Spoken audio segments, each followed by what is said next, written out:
दोस्तों शैलेंद्र कुशवाहा एजी टॉक की एक और फ्रेश वीडियो में आपका बहुत बहुत स्वागत है। दोस्तों आज हम आपको बताने वाले हैं राम सेतु मूवी की रिव्यू के बारे में और इन अगले 5 मिनट में आपको राम सेतु मूवी का पूरा मज़ा मिलेगा। दोस्तों जैसा कि मैं आपको बताना चाहूँगा कि डायरेक्टर अभिषेक शर्मा की फिल्म अक्षय कुमार के द्वारा राम सेतु भले ही दिवाली के मौके पर सिनेमाघरों में दर्शकों के बीच में है, मगर यह हमेशा से धार्मिक आस्था रखने वाले पुरातात्विक और इतिहासकारों में चर्चा का विषय रहा है। राम सेतु का एडम ब्रिज के नाम से भी जाना जाता है। भारत के दक्षिण पूर्वी तट पर रामेश्वरम और श्रीलंका के उत्तर पश्चिम तट के मन्नार द्वीप के बीच 48 किलोमीटर की यह लंबी रेंज है। जैसा कि दोस्तों आपने राम सेतु के बारे में सुना ही होगा, रामायण में लंका और भारत के बीच में एक सेतु बनाया गया था जिसे हम राम सेतु के नाम से जानते हैं। दोस्तों हिंदू पौराणिक कथाओं में यह भी उल्लेख है कि यह भगवान राम और उनकी सेना के द्वारा, जो कि सुग्रीव की वानरों की सेना थी, लंका पर चढ़ाई करने के लिए रावण से युद्ध करने के लिए राम सेतु बनाया गया था। जबकि इस्लामिक कथाओं के अनुसार एडम यानी आदम ने इस पुल का इस्तेमाल आदम की चोटी तक पहुंचने के लिए किया था। वैज्ञानिकों के अनुसार राम सेतु एक कुदरती संरचना है, मगर बीते कई साल से सबूत पेश कर दावा किया जा रहा है कि ये कोई प्राकृतिक नहीं है, बल्कि स्वयं भगवान राम के द्वारा बनवाया गया था।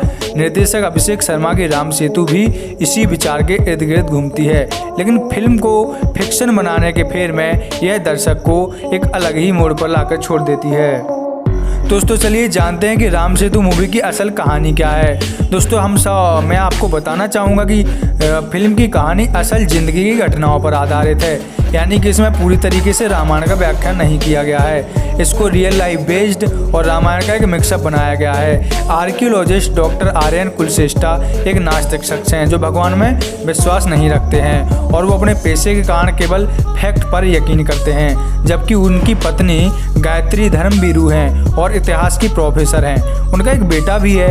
एक आर्कियोलॉजिकल मिशन के तहत आर्यन अफगानिस्तान में भगवान बुद्ध की मूर्ति के अवशेषों के साथ ऐतिहासिक धरोहर का पता भी लगा लेता है। इंडिया लौटने के बाद उसे सेतु समुद्रम प्रोजेक्ट की रिसर्च के काम पर लगाया जाता है। जी हाँ दोस्तों, जहाँ उसे पुरातात्विक तथ्यों के आधार पर साबित करना होता है कि राम सेतु एक प्राकृतिक संरचना है, यह भगवान राम के द्वारा नहीं बनाया गया था, ऐसा आर्यन को साबित करने के लिए कहा जाता है। और ये भगवान राम के जन्म यानी 7000 साल से पहले से भी प्रकृति की उत्पत्ति का नमूना है। यानी कि कहने का मतलब है कि डॉक्टर आर्यन को अभी सबूत देना है कि जो राम सेतु है वो भगवान राम के द्वारा नहीं, बल्कि भगवान राम के पहले से भी यह सृष्टि में मौजूद था।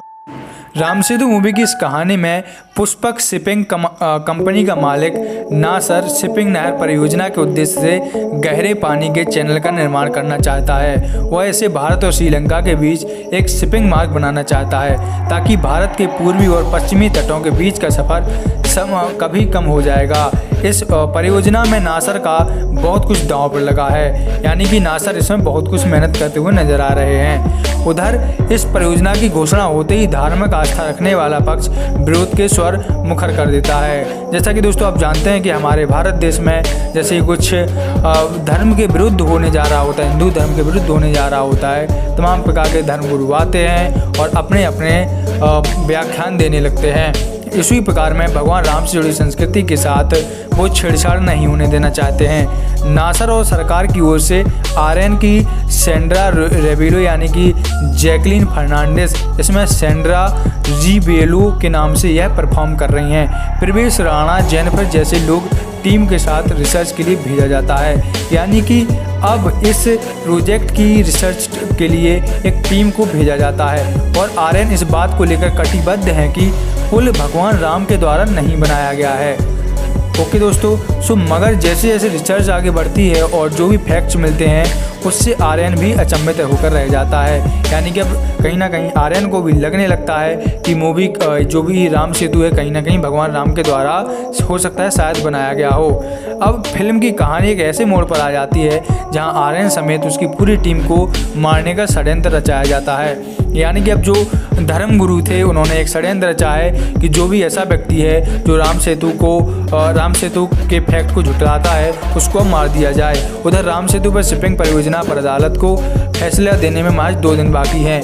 अगले 2 दिन में अब कोर्ट का फैसला आने वाला है कि रिसर्च में आखिर क्या साबित हुआ है और कौन कौन से सबूत इकट्ठा हुए हैं, जिनके आधार पर बताया जाएगा कि राम सेतु एक्चुअल में था या यह केवल एक मिथ है। आर्यन के पास भी 2 दिन का समय है कि अब आर्यन और उसकी टीम अदालत के फैसले से पहले सही तथ्यों तक पहुंच पाती है, यानी कि आर्यन को अब अदालत के फैसले के पहले यह प्रूव करना होगा कि राम सेतु एक प्राकृतिक संरचना है या फिर यह भगवान राम के द्वारा बनवाया गया था। ये जानने के लिए आपको पूरी की पूरी फिल्म आपको देखनी पड़ेगी।